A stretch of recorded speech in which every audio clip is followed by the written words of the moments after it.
या सर्वांच्या आशीर्वादाने आणि देवेंद्रनाथ गोटे, सुभाष बापू देशमुख, विजयकुमार देशमुख महाराज यांच्या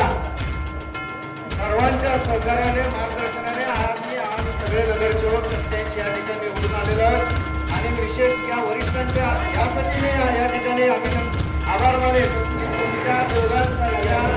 अत्यंत कर्तृत्ववान उच्च शिक्षित महापौर आणि उपमहापौरांची निवड केली, त्याबद्दल मी सोलापूर शहरवासियांच्या वतीने मी तुमच्या सर्वांचं या ठिकाणी अभिनंदन करतो। आणि आपण वेगवेगळ्या पक्षातून कधी अपक्ष कधी वेगळ्या पक्षातून निवडून आलात म्हणून सातत्याने त्या ठिकाणी बोललं जात आहे, पण जो कर्तृत्ववान असतो तो कोणत्याही पक्षातून निवडून येतो हे तुम्ही आज या ठिकाणी दाखवले। आपली नम्रता,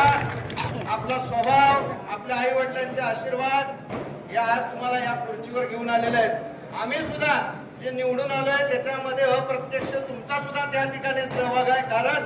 जेव्हा आम्ही मार्केंडे रुग्णालयामध्ये काही पेशंटच्या बाबतीमध्ये तुम्हाला मदत मागितली, पक्षात होतो,